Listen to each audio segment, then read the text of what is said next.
Hello student, welcome to my channel Sarvan lecturer. आज मैं आपको बताऊंगा जो आपका क्लास 10 जो हाई स्कूल का हिंदी का मॉडल पेपर है जो यूपी बोर्ड एग्जाम ने जारी किया है। इस पूरे मॉडल पेपर का आज मैं आप लोगों को सॉल्यूशन बताने वाला हूं, देख सकते हो। ठीक है, आज मैं पूरे मॉडल पेपर का सॉल्यूशन बताऊंगा। ये वीडियो आपके लिए बहुत ही ज्यादा इंपॉर्टेंट है। वीडियो को लास्ट तक जरूर देखना, वीडियो को लाइक कर देना। और इसमें जितने क्वेश्चन है अगर पूरा आप सॉल्व कर लोगे तो आप बोर्ड एग्जाम में 80% मार्क बहुत आसानी से अचीव कर सकते हो, क्योंकि इसमें बहुत ही ज्यादा इंपॉर्टेंट क्वेश्चन है जो कि आपके 2022 बोर्ड एग्जाम जो आप लोगों का 24 मार्च को हिंदी का पेपर है उसमें 100% पूछा जाएगा।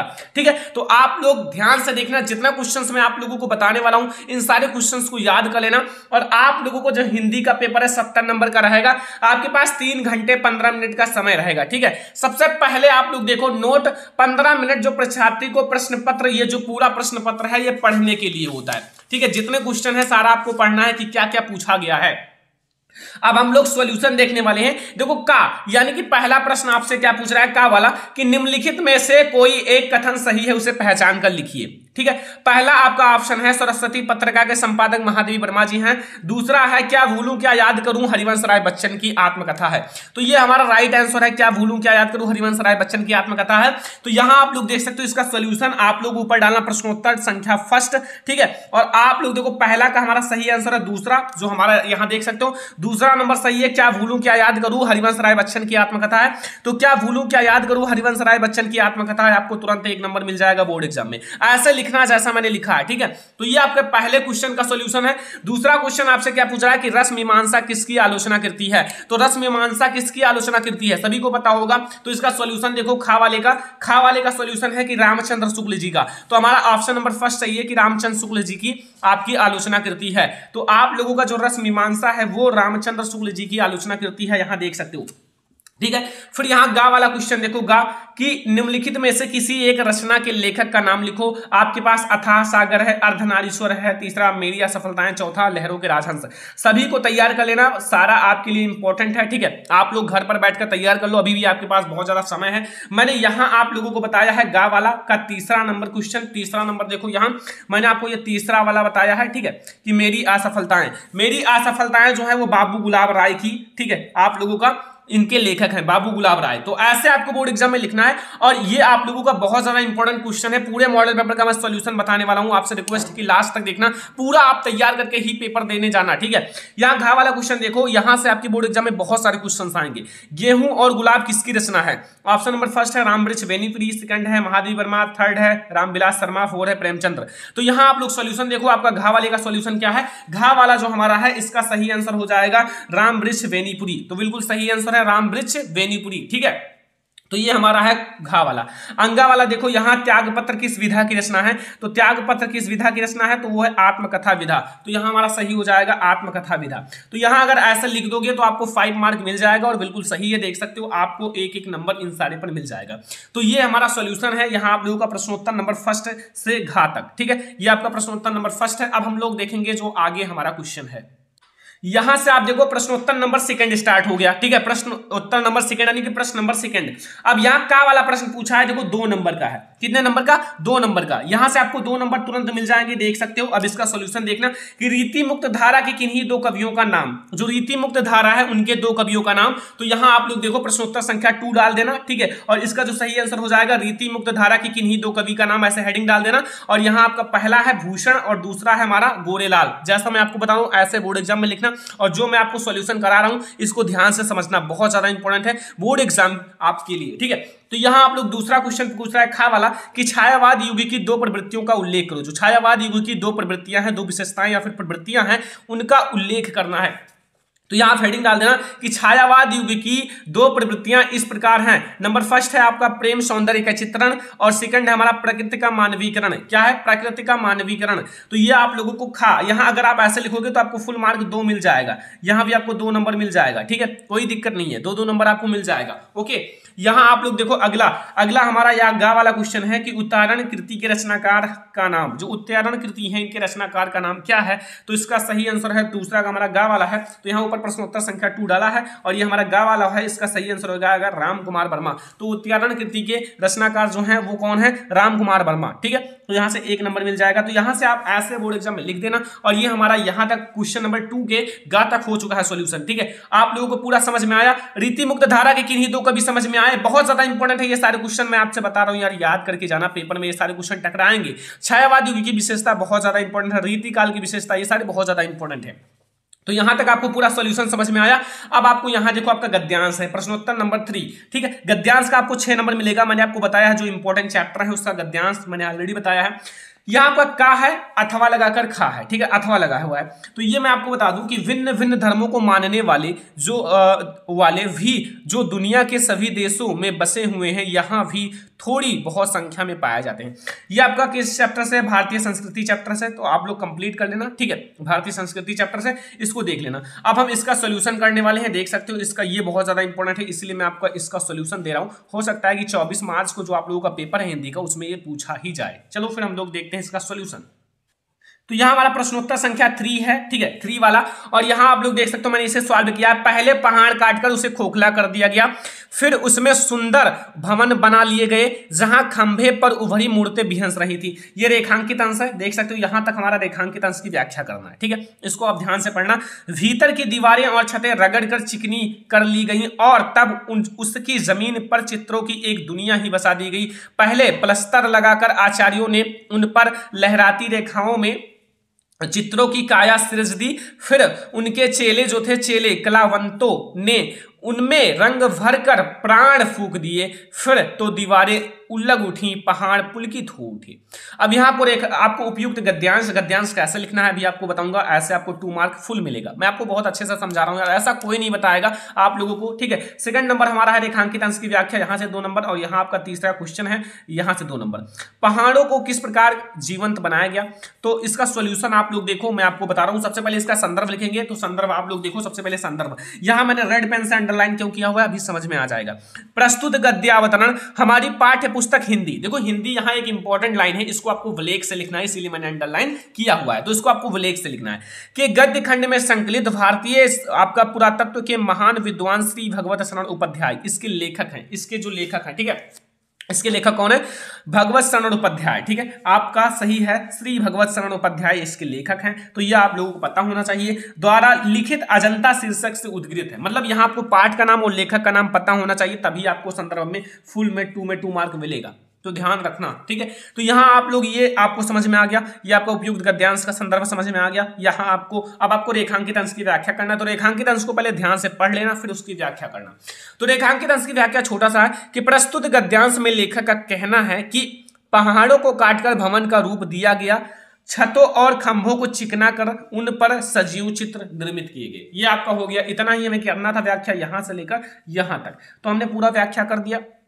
अब यहां पूछा गया है कि पहाड़ों को किस प्रकार जीवंत बनाया गया। पहाड़ों को किस प्रकार जीवंत बनाया गया? तो पहाड़ों को किस प्रकार जीवंत बनाया गया, यहां देखो कि पहाड़ों को काटकर भवन का रूप दिया गया, दीवारें, छतें और खंभों को चिकना कर उन पर सजीव चित्र निर्मित किए गए, चित्रों में रंग भरा गया, इस प्रकार पहाड़ों को जीवंत बनाया गया।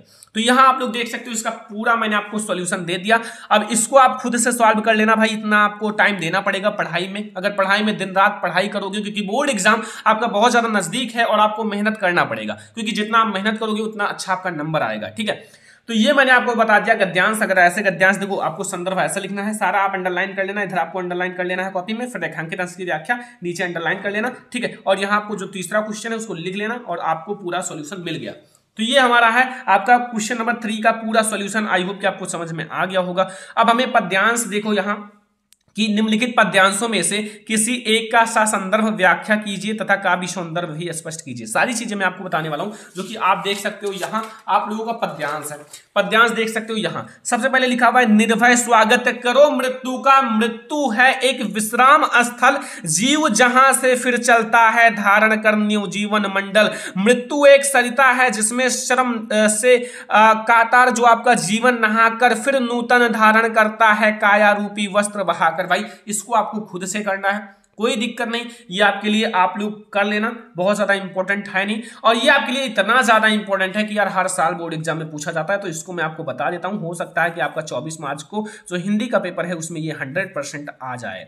ठीक है, लिखा हुआ है, सुनी सुंदर बैन सुधारस साने सयानी है जानकी जानी भली, तिरछी करी नैन दै सैन तिन्हे समुझाई कछु मुस्काई चली तुलसी तेहि अवसर सोहे एंड सवे अवलोकति लोचन लाहु अली, अनुराग तराग में भानु उदय विगसी मनो मंजुल कंज कली। देखो यहाँ पर तुलसी लिखा हुआ ना, तो तुलसीदास ही है इसके लेखक, बस हो गया कवि, जो इसके कवि हैं। अब इसका हम आपको बताएंगे संदर्भ कैसे लिखना है, व्याख्या कैसे करना है, सारी चीजें मैं आपको बता देता हूं। बहुत ज्यादा इंपॉर्टेंट है यार, ऐसे आपको कोई नहीं बताएगा, मैं आपको पूरा सॉल्यूशन कराऊंगा, पूरा जो आपका यूपी बोर्ड एग्जाम में जारी किया है मॉडल पेपर उसका पूरा सॉल्यूशन कराऊंगा, सारी चीजें मैं आपको बता रहा हूं। ठीक है, तो यहां हम इसका व्याख्या संदर्भ सारी चीजें देख लेते हैं। सबसे पहले आप ये देखो कि ये किस चैप्टर से लिया गया है, ये आपको पता है कि नहीं? ठीक है, पता होना चाहिए। तो ये जो आपका है ना तुलसीदास जी ने लिखा है, और आपको ये पता है कि ये आपका जो मतलब वन पथ पर है उसका है। तो संदर्भ हेडिंग डाल देना बच्चा पार्टी, जैसे मैंने लिखा है। फिर आपको संदर्भ लिखना है जैसा मैंने अभी बताया है, जस्ट गद्यांश में उसी प्रकार से पद्यांश में भी होता है, थोड़ा नाम चेंज कर देना बस। प्रस्तुत पद्यांश में गोस्वामी तुलसीदास द्वारा रचित कवितावली से हमारी पाठ्य पुस्तक हिंदी की काव्य खंड, क्या है ये? काव्य खंड में संकलित वन पथ पर, ध्यान से देखना यार, जो ब्लैक से मैंने लिखा है उसको बोर्ड एग्जाम में ब्लैक से ही लिखना। जैसे यहाँ मैंने कवि का नाम ब्लैक से लिखा है, कवितावली ब्लैक से लिखा है, फिर यहाँ चैप्टर का नाम वन पथ पर शीर्षक कविता से उद्धृत है, तो इसको मैंने ब्लैक से लिखा है। भाई अगर ऐसा लिखोगे ना, एग्जामिनर कभी भी 1 नंबर नहीं काट सकता। आपका राइटिंग अच्छा होना चाहिए और आप ब्लैक ब्लू से अच्छे से लिखोगे, अंडरलाइन करोगे तो आपको फुल मार्क मिलेगा। तो यहां आपको मैंने इसका व्याख्या बता दिया, संदर्भ बता दिया, सारी चीजें समझ में आ गया होगा, ये जो मैंने आपको अभी कराया है। और अब आपको इसका मैं प्रसंग बताता हूं, फिर व्याख्या। ठीक है, इन पंक्तियों में जो ग्राम वधुओं हैं, जो ग्राम की वधु हैं, जो महिलाएं हैं, के प्रश्न का उत्तर देती हुई सीता जी अपने हाव भाव से ही राम के विषय में सब कुछ बता देती हैं। जब मतलब सीता जी को वनवास हुआ ना, तो फिर गांव की वधु जो है ना महिलाएं पूछती हैं कि मतलब ये जो राम जी को, राम भगवान को पूछती हैं, ये कौन है तुम्हारे? तो सीता जी अपनी मुस्कुराहट से ही उन्हें बता देती हैं ग्राम की वधुओं को कि आखिर ये कौन है। कुछ मुंह से बोलती भी नहीं और गांव की वधुओं जो हैं वो समझ जाती हैं। व्याख्या अभी आपको समझ में आएगा, मजा भी आएगा, लेकिन यार आप इसको जरूर तैयार करके जाना, ये बहुत ज्यादा इंपॉर्टेंट है। व्याख्या समझो। व्याख्या है कि ग्राम वधुओं ने राम के विषय में सीता जी से पूछा कि ये जो सांवले और सुंदर रूप वाले तुम्हारे क्या लगते हैं? ठीक है, फिर वो क्या कहती हैं कि ग्राम वधुओं के अमृत जैसी मधुर वचनों को सुनकर चतुर सीता जी ने उनके मनोभाव को समझ गई। मतलब जब ग्राम वधुओं की वचन, जो मधुर वचन है, मीठी वचन को सुनकर सीता जी उनके बातों को समझ गई, आखिर ये हमसे पूछना क्या चाहती हैं। ठीक है, फिर क्या हुआ कि मतलब सीता जी ने उनके प्रश्न का उत्तर अपनी मुस्कुराहट तथा संकेत भरी दृष्टि से ही दे दिया। ठीक है, और उन्हें मुख से भी कुछ नहीं बोलने की आवश्यकता पड़ी। मतलब वो मुख से भी कुछ नहीं बोली, अपनी मुस्कुराहट, अपनी संकेत से ही उन्हें पता चल गया ग्राम वधुओं की कि ये सीता जी की कौन है। ठीक है, यहां आप तो समझ में आया, आवश्यकता नहीं पड़ा। उन्होंने स्त्रियों के स्त्रियोचित लज्जा के कारण केवल संकेत से ही राम के विषय में यह समझा दिया कि ये मेरे पति हैं।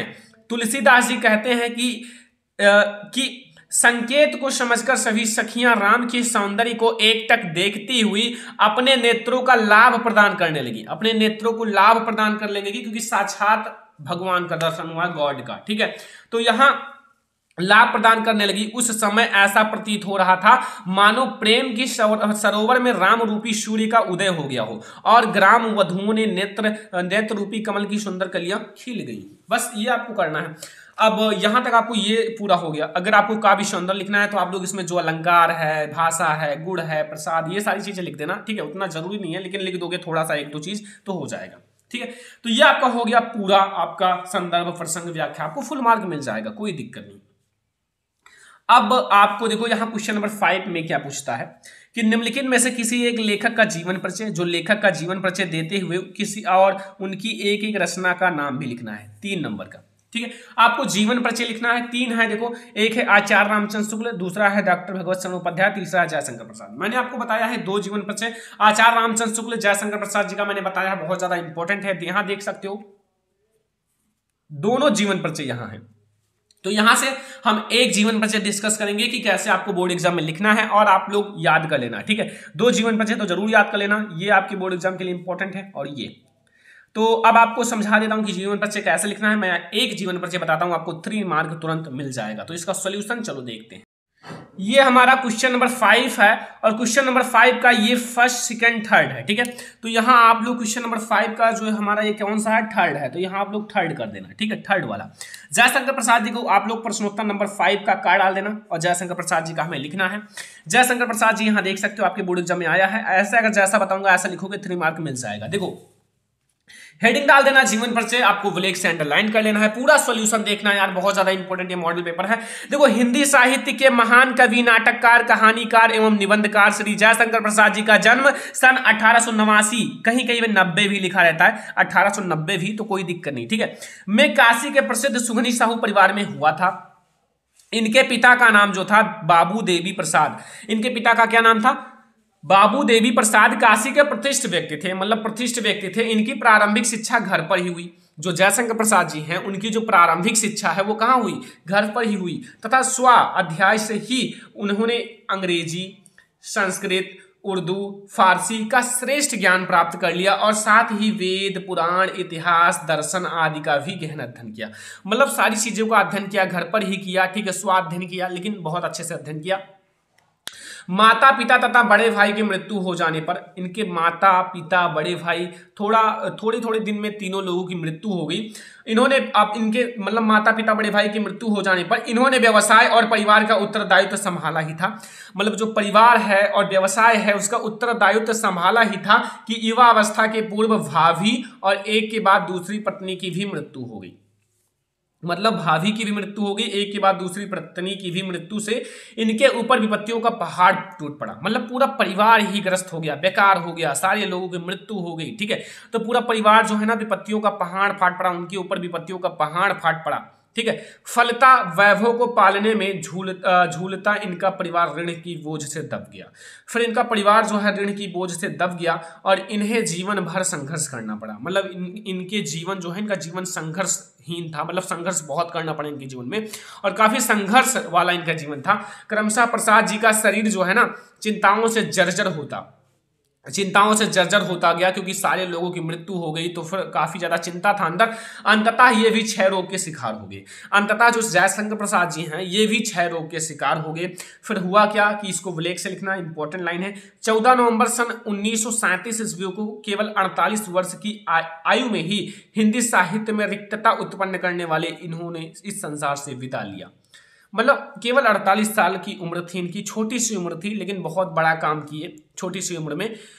तो ये आपका है जीवन परिचय जयशंकर प्रसाद जी का। ऐसे बोर्ड एग्जाम में लिखना जैसे आपको जीवन परिचय लिखना है, जैसा मैंने आपको बताया है, ठीक है। अब आपको रचनाएं हेडिंग डाल देना है, यहाँ रचनाएं, और यहाँ आप इनकी इंपॉर्टेंट रचनाएं, जैसे आपका ध्रुव स्वामिनी है, कामायनी है, चंद्रगुप्त है, स्कंदगुप्त है, झरना है, ये इनकी रचनाएं हैं, मोस्ट इंपोर्टेंट रचना है। तो यहाँ से आपको पहले मैंने आपको बता दिया जो आपके लेखक हैं, लेखक जयशंकर प्रसाद जी का जीवन परिचय, और आपको 3 नंबर ऐसे लिखोगे फुल मिलेगा।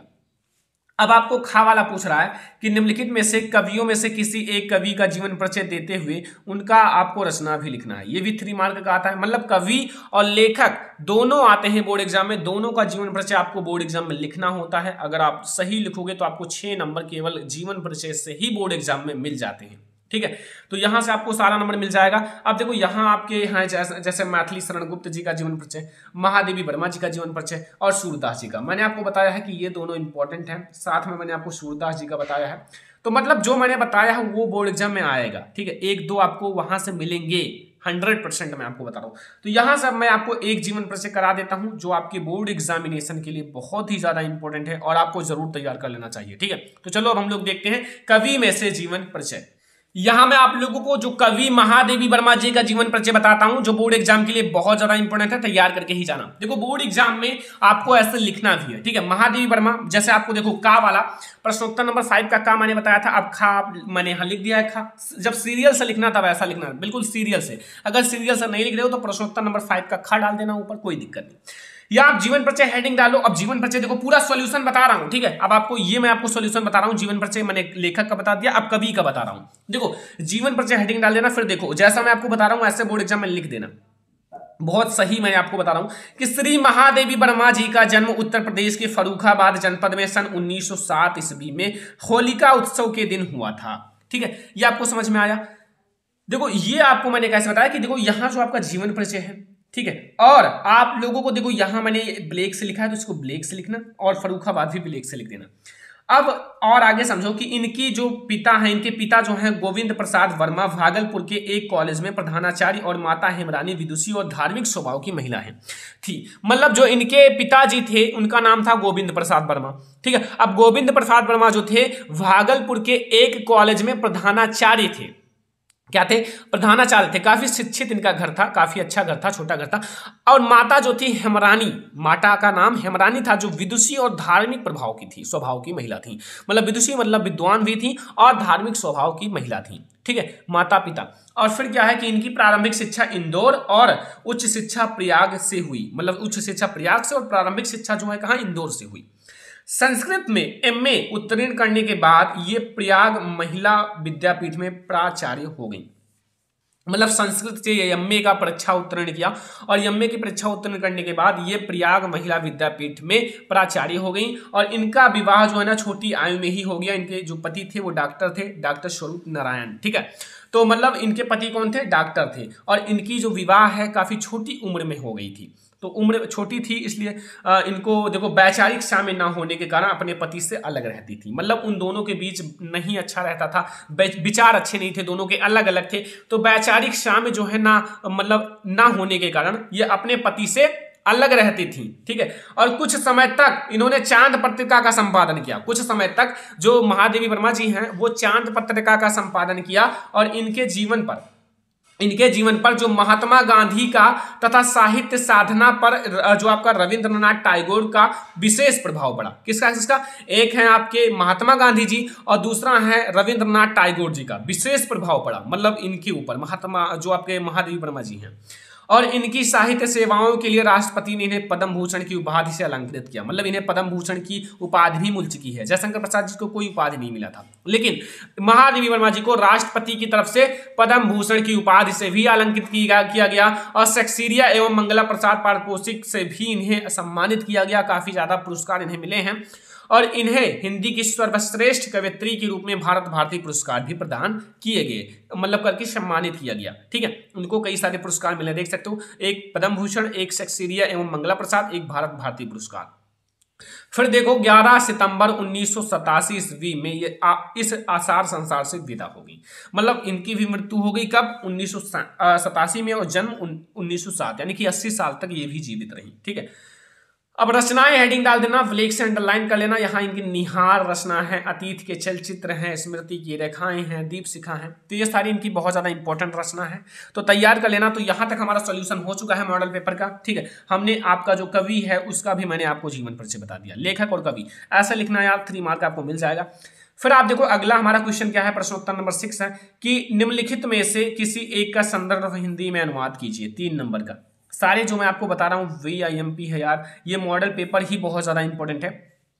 मानव जीवनस्य संस्कृतम संस्कृति ही, ठीक है, अस्माकं पूर्वजः मानव जीवनम और संस्कृति महानतम प्रयत्नम आकुर्वन् ते अस्माकं जीवनस्य संस्कारान् आचरण विचारं च आदर्शनं तत्स्वर्वम् अस्माकं संस्कृतम। या फिर आप इसे अथवा कर सकते हो, तो मैं आपको एक करा देता हूं जो आपके बोर्ड एग्जाम के लिए इंपॉर्टेंट है। तो चलो अब हम इसका सॉल्यूशन देखते हैं। ठीक है, अब यहां देखो आपका प्रश्नोत्तर नंबर 6 है, प्रश्नोत्तर संख्या 6 है, यहां देख सकते हो 6 वाला।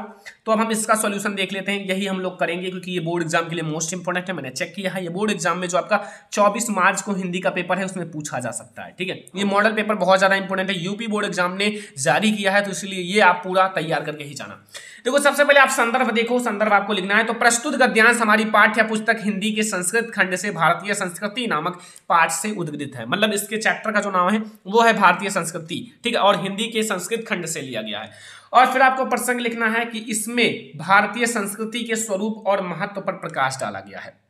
इसमें जो भारतीय संस्कृति है उसके स्वरूप और महत्व पर प्रकाश डाला गया है। अब अनुवाद देख लो, यानी कि व्याख्या, कि मानव जीवन को संवारना, दोषादि को दूर करना संस्कृति है। जो दोष है उसको दूर करना, मानव जीवन को संवारना, यही तो भारतीय संस्कृति है, भारत की संस्कृति है। हमारे पूर्वजों ने मानव जीवन को शुद्ध करने के लिए महान प्रयत्न किए।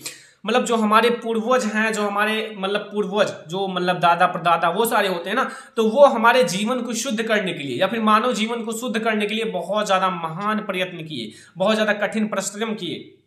उन्होंने हमारे जीवन के संस्कारों के लिए जिन आचारों और विचारों को दिखाया है वह सब हमारी संस्कृति है। छोटा सा व्याख्या है यार, इतना आप तो कर ही सकते हो। देखो आपका 1 लाइन 2 लाइन और छोटा सा ये, यानी कि दो ढाई लाइन का आपका ये है और 2 ढाई लाइन आप व्याख्या कर सकते हो ना, काफी छोटा सा आता है। तो ये हमारा हो गया आपका इसका सॉल्यूशन। आपको संदर्भ लिखना था, मैंने संदर्भ, प्रसंग और व्याख्या यानी कि अनुवाद सारा बता दिया। ऐसा लिख दोगे तो आपको बोर्ड एग्जाम में फुल मार्क मिल जाएगा। तो ये हमारा क्वेश्चन नंबर 6 का पूरा सॉल्यूशन हो गया। इसको आप घर पर कर लेना। यहाँ देखो, मानत्वा हित्वा प्रियो भवन्ति क्रोधम हित्वा ना सोचती, ठीक है, इसको आप घर पर कर लेना। और आपका 1 लाइन और है इधर, देखो यहाँ कामम हित्वा भवन्ति आपका लोभम हित्वा सुखी भवेति, इसको आप घर पर जरूर करना, ठीक है। अब यहां तक आपका हो गया। अब आपका अगला क्वेश्चन देखो, क्वेश्चन नंबर 7, कि अपनी पाठ्य पुस्तक से कंठस्थ किया हुआ कोई एक श्लोक लिखिए जो इस प्रश्न पत्र में ना हो। अब जैसे ये आपका श्लोक है, ये वाला पूरा 2 लाइन का, ये इस प्रश्न पत्र में है, तो इसको आपको बिल्कुल भी नहीं लिखना है। अगर इसे लिखोगे तो आपको 1 नंबर भी नहीं मिलेगा। तो यहां मैंने दूसरा लिख दिया है, देख लो, ऐसे बोर्ड एग्जाम में लिख देना। 7 का ये आपका का है ना, 7 का तो लिखा हुआ सर्वे भवन्ति सुखना सर्वे सन्तु निरामया सर्वे भद्राणि पश्यन्तु मा कश्चित् दुर्भागा भवेति। तो ये हमारा है बच्चा पार्टी संस्कृत का एक श्लोक जो कि बहुत आसान सा है यार, मुझे इसे पढ़ने में बहुत मजा आता है और मैं पढ़ता भी हूँ बहुत ज्यादा। तो यार आप इसको जरूर सॉल्व कर लेना, आपको यार पूरा नंबर मिलेगा। तो ये एक आसान सा मैंने श्लोक लिया है कि स्टूडेंट को ज्यादा दिक्कत भी ना हो याद करने में, तुरंत याद हो जाए। देखो आपको एक बार पढ़ना है, लिखा हुआ सर्वे भवन्तु सुखिनः सर्वे सन्तु निरामयः सर्वे भद्राणि पश्यन्तु मा कश्चित् दुर्भागा भवेति। बस हो गया भाई, इतना छोटा सा 2 लाइन का है और 2 नंबर आपको मिल जाए तो क्या बात है भाई, 2 लाइन का 2 नंबर तो बहुत अच्छी बात है। अब देखो खा वाला पूछ रहा है, निम्नलिखित प्रश्नों में से किन्हीं 2 का आपको उत्तर संस्कृत में देना है। जैसे यहाँ लिखा हुआ है पिता कस्मात् उत्तरम अस्ति, तो अब मैं आपको बताता हूँ 2 का मैं आपको बताऊंगा, 5 है तो 3 का आप भाई खुद करो, भाई मेहनत करो, खुद आप करो, क्योंकि मैं आपको 2 बता दे रहा हूँ जो सबसे ज्यादा इंपॉर्टेंट है बोर्ड एग्जाम के लिए, ठीक है। तो चलो मैं आपको 2 बताता हूँ। तो ये हमारा प्रश्नोत्तर नंबर 7 का खा है, तो ऐसे भी आप डाल सकते हो जैसे मैंने 7 का खा डाला है। देखो मैं आपको पहले का बताऊंगा, पिता जो है कस्मात् उच्चतरम अस्ति, तो पिता जो है आकाशाताम, ठीक है, उच्चतरम अस्ति, मतलब पिता जो है आकाश से भी ऊंचा है, ठीक है, आकाशात, ठीक है। अब अगला देखो, यहां मैं आपको ये वाला बता देता हूं, यहां दुर्मुखा का आसित, दूसरा आपको 1 नंबर यहां से मिल जाएगा और 1 नंबर यहां से, यानी कि 2 नंबर 2 मार्क्स आपका फिक्स हो जाएगा ना, तो इसीलिए। तो दुर्मुखा का आसित तो दुर्मुखा चंडाला आसित, ठीक है, दुर्मुखा क्या आसित तो दुर्मुखा चंडाला आसित। तो ये हमारा हो गया बच्चा पार्टी 2 का आंसर। अब बात आती है यहां से, आपका यहां से व्याकरण स्टार्ट हो गया। प्रश्न नंबर 8 में आपका रसन अलंकार आता है ना, तो यहां से आपका आया है करुण अथवा हास्य रस की अस्थाई भाव व परिभाषा, मतलब परिभाषा, उदाहरण, अस्थाई भाव, सारी चीजें लिखना है, याद रखना, ठीक है। तो यहाँ आपको रस में मैं आपको 1 रस करा देता हूं, जैसे यहाँ मैं आपको करुण रस करा देता हूं, लेकिन यहाँ आप लोग प्रश्नोत्तर संख्या 8 डाल देना और का खा गा करके सॉल्व कर लेना। का है, खा है, गा है। तो प्रश्नोत्तर संख्या 8 हमने डाला है और यहाँ हम करुण रस करेंगे, तो यहाँ मैंने का डाल दिया है और हम करुण रस डाल दिया है, करुण रस। तो यहाँ हमारा करुण रस हेडिंग है, फिर आपको परिभाषा हेडिंग डालना है, देख सकते हो। करुण रस का अस्थाई भाव शोक है, सभी को पता है कि करुण रस का अस्थाई भाव क्या है, शोक है। शोक नामक अस्थाई भाव जब विभाव, अनुभाव और संचारी भावों से संयोग करता है तो तब करुण रस की निष्पत्ति होती है। परिभाषा इतना हो गया, बस इतना सा परिभाषा आपको याद रखना है, ठीक है। करुण रस की ये परिभाषा है। अगर आपको भैया कौन सा करुण रस है और हास्य रस, तो अगर हास्य रस करना है तो हास्य रस कर लेना, करुण रस करना है तो करुण रस कर लेना, एक का करना है।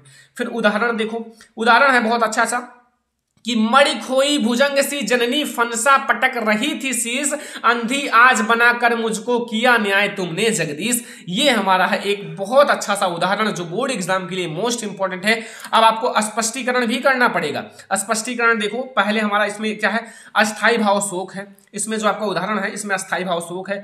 दूसरा हमारा विभाव है, आलंबन में आपका श्रावण है, आश्रय पाठक है, अनुभाव हमारा सिर पटकना या प्रलाप करना, संचारी भाव तो सभी को पता है, स्मृति या फिर विषाद है, ठीक है, आदि। तो ये आपको अगर ऐसे लिखोगे आपको यहाँ से 2 मार्क बिल्कुल फिक्स कर लो, 2 नंबर आपका बिल्कुल फिक्स हो गया समझ लो। क्योंकि अगर आपको ऐसे रस आपको लिखना है, जैसे मैंने यहाँ करुण रस का बताया, आप हास्य रस का भी लिख सकते हो, कोई दिक्कत नहीं, हास्य रस करुण रस किसी एक का।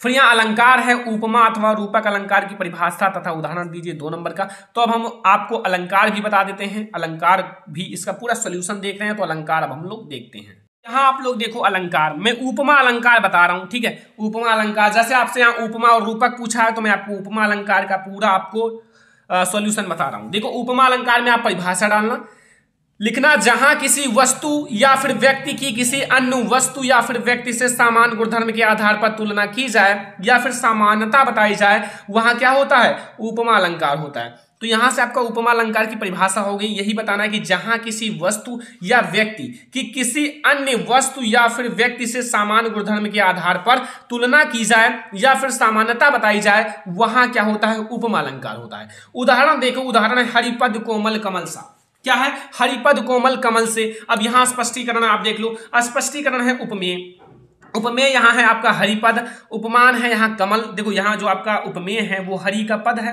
ठीक है, और यहाँ उपमान है वो क्या है, कमल है, और वाचक शब्द आपका यहाँ जो से है, और यहाँ हमारा साधारण धर्म है कोमल। साधारण धर्म मतलब विशेषता जो बताई जाती है, तो विशेषता दोनों में एक ही, कोमल, चाहे हरि का पद हो चाहे आपका कमल हो, दोनों कोमल है। तो ये हमारा है उपमा अलंकार। और आपको यहाँ देखो मैंने रस भी बता दिया, करुण रस, और यहाँ से अलंकार। हमारा छंद आता है जो कि सोरठा अथवा रोला छंद की परिभाषा तथा उदाहरण, ठीक है। अब सोरठा अथवा रोला, अब आपको जो आता है अच्छे से उसे लिख देना, कोई एक का करना है। तो मैं आपको यहाँ से सोरठा का बता देता हूँ, ठीक है, सोरठा का मैं आपको बता देता हूँ, यहाँ ध्यान से देखना। देखो सोरठा कर दें, सोरठा छंद, ठीक है। अब सोरठा छंद की आप परिभाषा लिखना, लिखा हुआ है परिभाषा क्या है ये समझ लो। परिभाषा है कि सोरठा जो है एक अर्धसम्मात्रिक छंद है। क्या है, अर्धसम्मात्रिक छंद है। इसमें 4 चरण होते हैं, सोरठा में क्या होते हैं, 4 चरण होते हैं, और इसके प्रथम एवं तृतीय चरण में 11-11 मात्राएं तथा द्वितीय और चतुर्थ चरण में 13-13 मात्राएं होती हैं।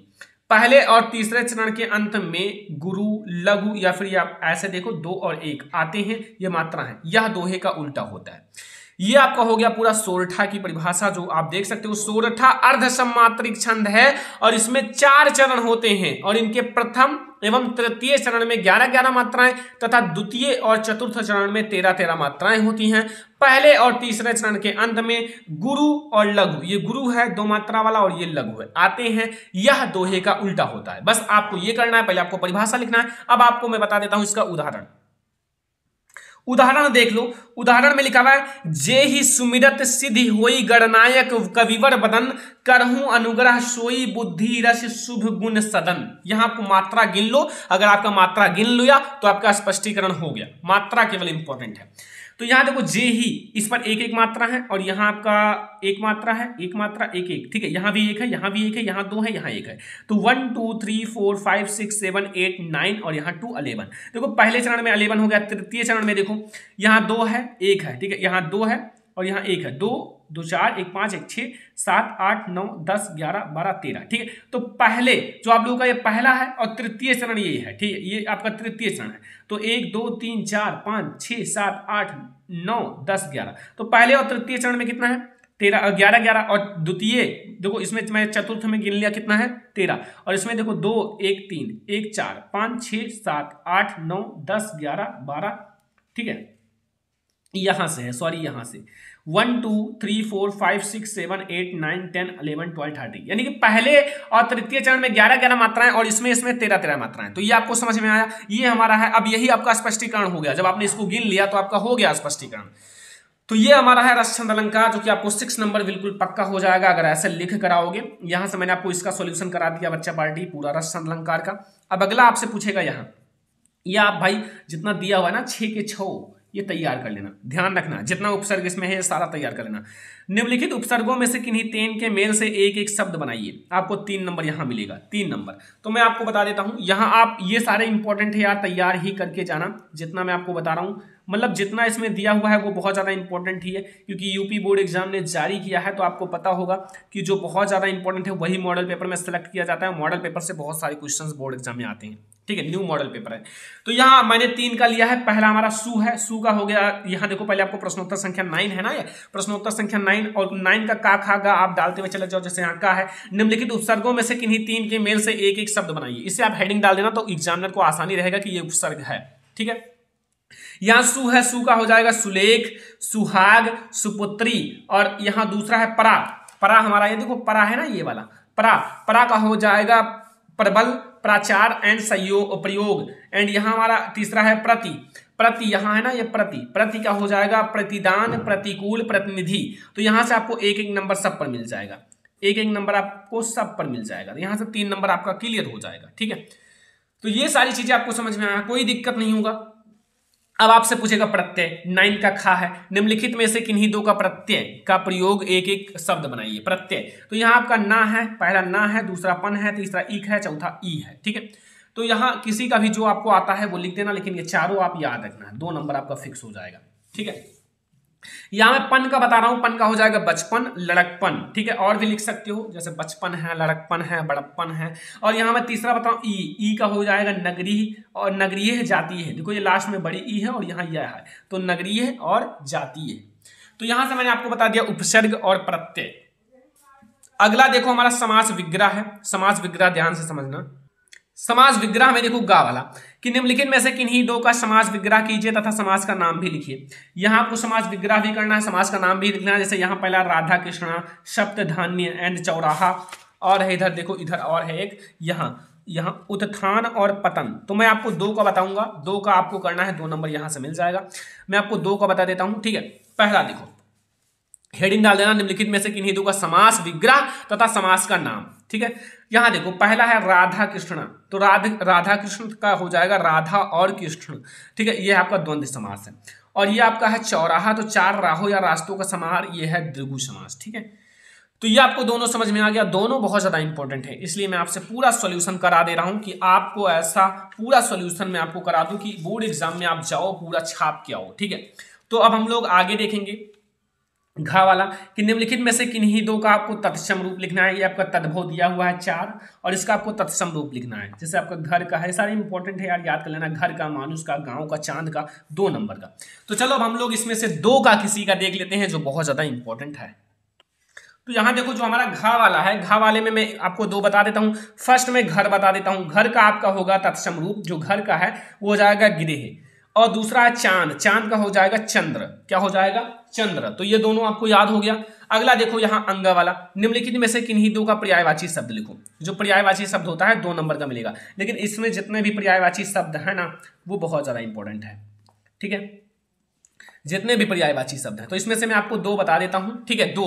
तो पहला मैं आपको बता देता हूं फूल, निम्नलिखित में से किन्हीं 2 शब्दों के दो पर्यायवाची शब्द। पहला मैं आपको फूल बता देता हूं, कमल, कमल का हो जाएगा शतदल और जलज। दूसरा है फूल, फूल का हो जाएगा पुष्प, कमल। ठीक है, तो ये आपको दोनों समझ में आ गया पर्यायवाची शब्द। ठीक है, ये आपका बहुत ज्यादा इंपॉर्टेंट क्वेश्चन है, कमल का और फूल का, दोनों को मैंने आपको बता दिया। तो ये आपको पर्यायवाची शब्द याद कर लेना है, और जितना और भी दिया हुआ ईश्वर का और यहाँ जंगल का, इनका भी याद कर लेना। ठीक है, तो ये हमारा हो गया। अब आपको प्रश्नोत्तर संख्या 10 पर आना है। अभी तक हमारा 9 का खा गा घा अंगा तक गया। अब आपको 10 पर आना है। 10 पे है निम्नलिखित शब्दों में से किन्हीं 2 का संधि विच्छेद कीजिए और संधि का नाम। 2 नंबर का है।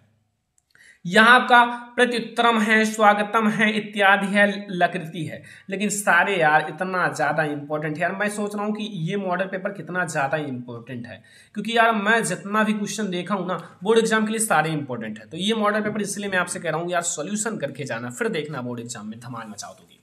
यहाँ देखो प्रश्नोत्तर नंबर 10 मैंने डाल दिया है और का डाल दिया है। निम्नलिखित शब्दों में से किन्हीं 2 का संधि विच्छेद और संधि का नाम। देखो प्रत्युत्तरम यानी कि प्रतिधन उत्तरम। ठीक है, ये आपका लिखा है प्रत्युत्तरम, तो ये हो गया प्रतिधन उत्तरम और यणि संधि। और यहाँ लकृति है तो लिधन आकृति, ये है यणि संधि। तो दोनों हो गया ना, यणि संधि है, यणि संधि है आपकी बुक में। ठीक है, अगला देखो यहाँ खा है। निम्नलिखित शब्दों में से चतुर्थी विभक्ति एवं द्विवचन लिखो 2 का, चाहे मधु या नदी का, फल या फिर अथवा मती का। आपको 2 नंबर मिलेगा। चतुर्थी विभक्ति और द्विवचन लिखना है, ध्यान रखना। चतुर्थी विभक्ति और द्विवचन मैंने पढ़ाया भी है, इधर मधु का पढ़ाया है, इधर फल का पढ़ाया है, दोनों पढ़ाया है। तो अब आपको नहीं पता तो यार वीडियो देखो जो मैंने पढ़ाया है। ठीक है, तो मैं आपको बता देता हूं सबसे पहले मधु का। तो यहां आप लोग देखो निम्नलिखित में से आपका चतुर्थी विभक्ति आपका द्विवचन है, मधु का हो जाएगा मधुभ्याम और फल का हो जाएगा फलभ्याम। ठीक ठीक है, द्विवचन है। आपका फलभ्याम हो गया फल का और मधुभ्याम हो गया मधु का, बस दोनों हो गया। कितना आसान है यार, ठीक है। तो यहाँ मैंने फल का बता दिया, 1 नंबर यहाँ से मिल जाएगा और 1 नंबर यहाँ से, 2 नंबर हो गया बस। तो ये आपका हो गया स्टूडेंट चतुर्थी विभक्ति द्विवचन, जो कि बहुत ज्यादा इंपॉर्टेंट है। अगला देखो गा, निम्नलिखित शब्दों में से किसी एक का धातु लकार पुरुष तथा वचन लिखो। देखो आपको लकार भी लिखना है, पुरुष भी लिखना है, वचन भी लिखना है। चाहे आपका हसम का लिख दो या फिर पठावा का लिख दो या फिर जो आपका हस्यात का लिख दो, ठीक है, जो आपका हस्याथा का। तो अब आप किसका लिखोगे, मैंने आपको पठ का बताया है, पठ का इंपॉर्टेंट है, और हस का भी आप लोग याद कर लेना। तो मैं आपको 1 का बता देता हूं, 2 नंबर आपको तुरंत फिक्स हो जाए। देखो निम्नलिखित शब्दों में से किसी एक का धातु लकार पुरुष व वचन। देखो मैं आपको पठावा का बता देता हूं, इसका पुरुष हो जाएगा उत्तम पुरुष, और यहाँ वचन है द्विवचन, और ये आपका लट लकार है वर्तमान काल, ठीक है। ये आप समझना, लकार कौन सा है, लट लकार वर्तमान काल, पुरुष कौन सा है, उत्तम पुरुष, और वचन कौन सा है, द्विवचन।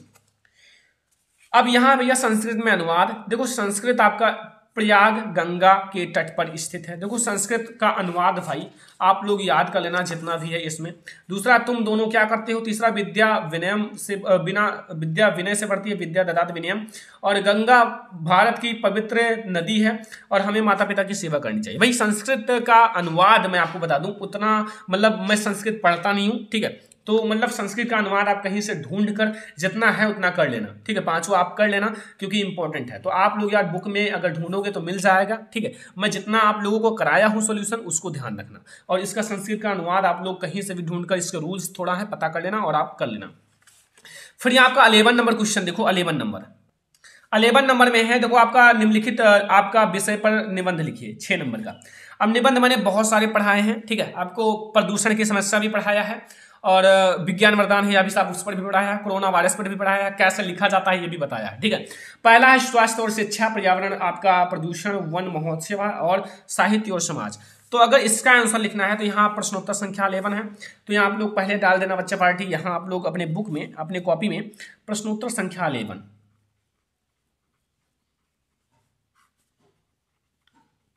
प्रश्नोत्तर संख्या 11, ठीक है।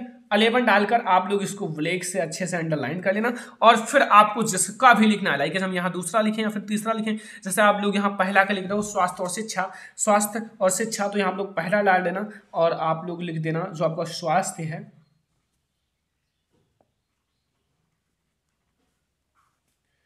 स्वास्थ्य और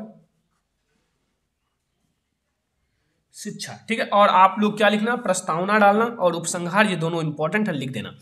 फिर आपका 12 नंबर क्वेश्चन है, आपने मतलब पठित खंड काव्य के आधार पर निम्नलिखित प्रश्नों में से किसी एक का उत्तर लिखिए। भाई जो आपकी उधर आता हो, हर एक जिला में अलग अलग आता है। हमारा इधर ज्योति जवाहर आता है जिसे मैंने ऑलरेडी पढ़ाया है, ठीक है।